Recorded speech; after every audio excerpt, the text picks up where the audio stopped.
Muy buenas chicos, bienvenidos a este nuevo video. Hoy vamos a continuar con el tema de taxonomía y la clasificación de los seres vivos.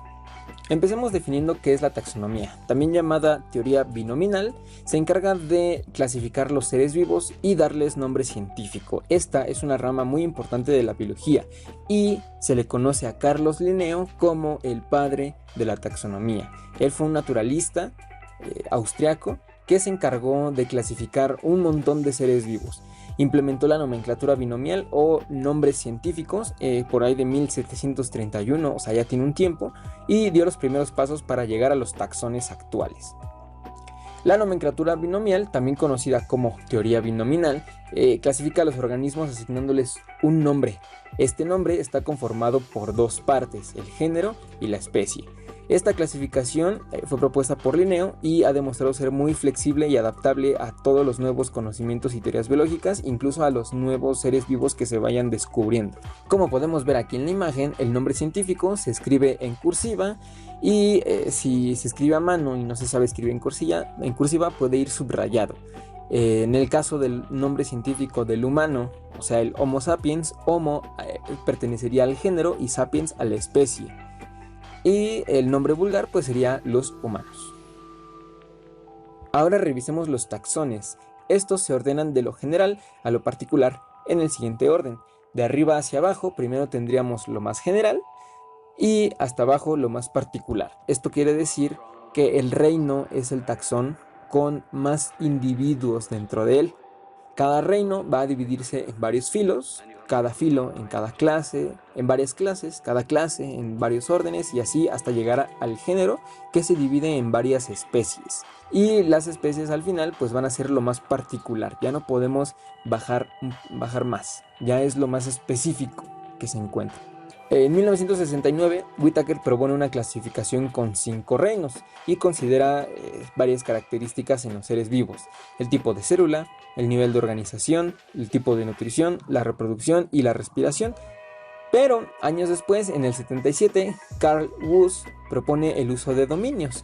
Estos dominios se encontrarían por encima de los reinos, haciendo los taxones más generales. Los propone dividir al reino Monera en dos grandes grupos, los cuales nombra Bacteria y Arquea, y a todos los demás reinos agruparlos en un solo dominio que se llama Eukarya. Así quedan únicamente 3, Arquea, Bacteria y Eukarya.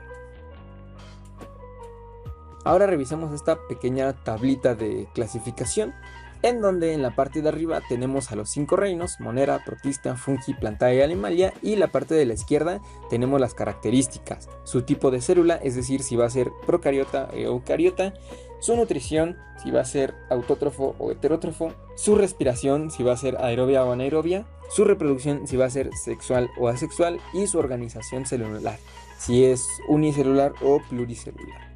Comencemos por el reino Monera. El tipo de célula sería procariota.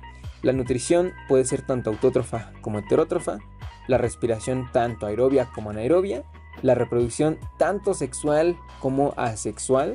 En este caso el tipo de reproducción asexual sería la bipartición. Y por último son seres unicelulares. Aquí sí son únicamente unicelulares. Luego el reino protista, su célula sería eucariota, es decir, posee núcleo.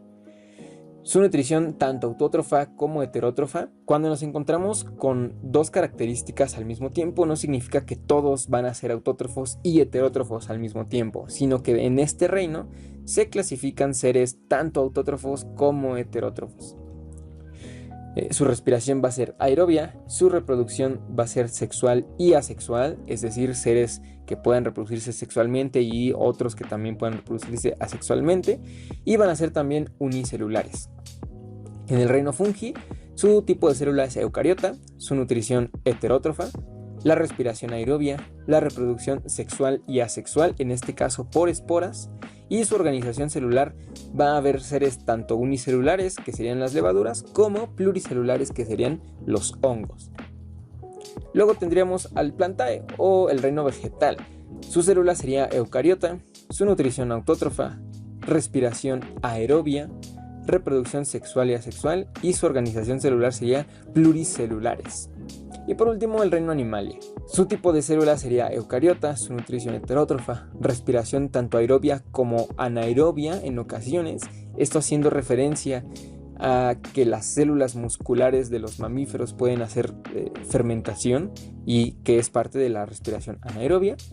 La reproducción sería tanto asexual como sexual, en este caso la reproducción asexual sería fragmentación y la organización celular serían pluricelulares. Algunas acotaciones: los protistas también se clasifican por sus organelos de locomoción. Recuerden también que los hongos y las plantas poseen pared celular. Los hongos tienen pared celular de quitina y las plantas de celulosa. Ahora revisemos las evidencias de la evolución y el concepto de especiación. Tenemos evidencias paleontológicas en donde vamos a clasificar o vamos a encontrar estas evidencias como los fósiles, que nos hablan de que seres que existieron y se extinguieron vivieron hace mucho tiempo y los cuales dejaron rastros que comparamos con los organismos actuales y encontramos similitudes. Tendremos también las evidencias anatómicas, las cuales se dividen en tres. Los homólogos son aquellas características o estructuras que son similares en diferentes individuos, pero que cumplen funciones diferentes. Por ejemplo, la pata de cocodrilo, el ala de un ave, el aleta de una ballena, la pata de caballo, el ala de murciélago y la mano de un hombre tienen estructuras similares entre sí. Todas poseen o comparten este tipo de estructuras, sin embargo, cada una de estas extremidades tiene funciones muy diferentes. Lo contrario pasa con los análogos, lo cual son estructuras que no comparten nada anatómicamente. O sea, el ala de un insecto y el ala de un murciélago son muy diferentes entre sí, sin embargo tienen la misma función, ambas sirven para volar.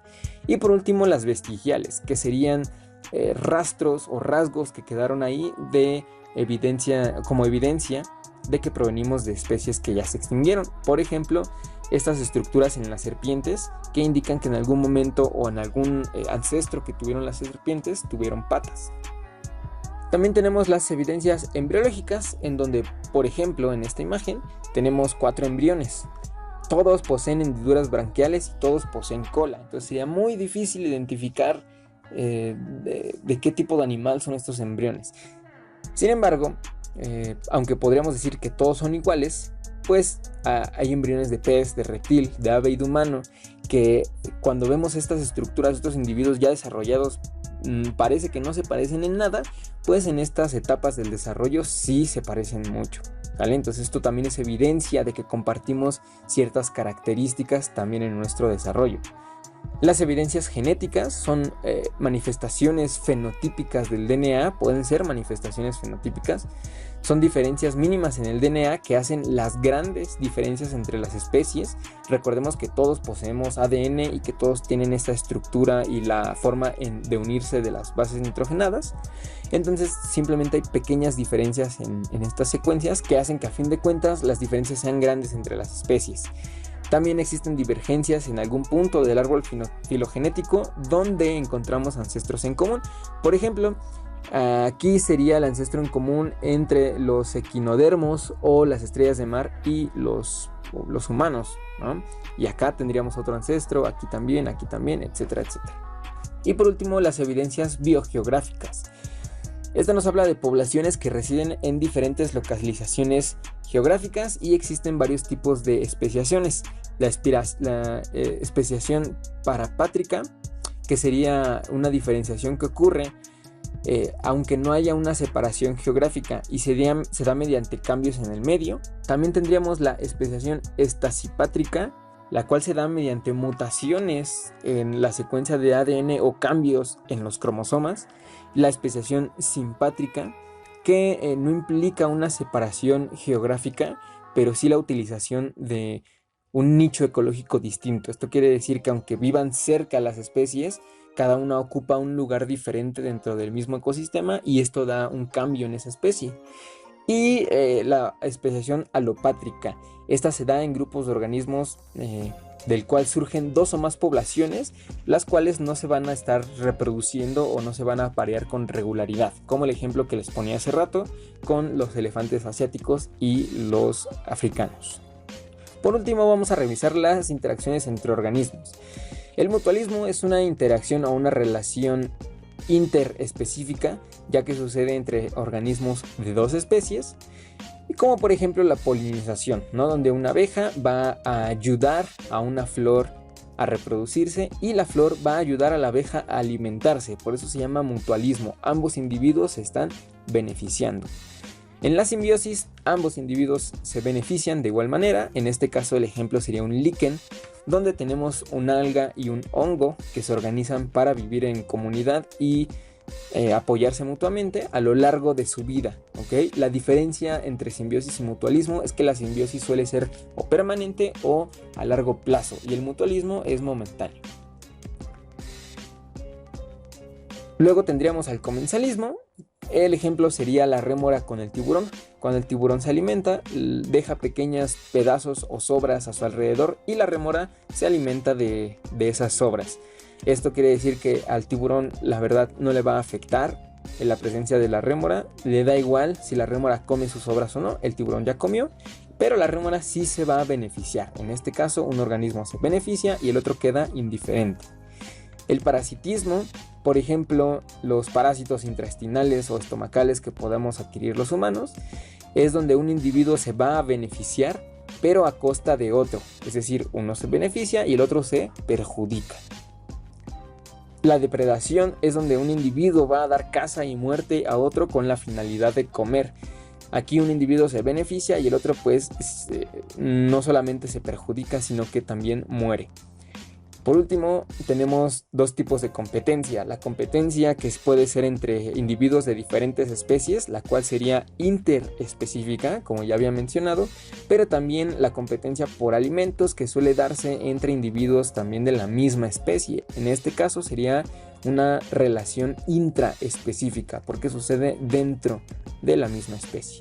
Y bueno, chicos, les agradezco mucho su atención. Este video se alargó un poquito, pero les dejo los próximos temas, que serían la biodiversidad, los ecosistemas y los ciclos biogeoquímicos. Me despido y les deseo suerte. Hasta luego, chicos.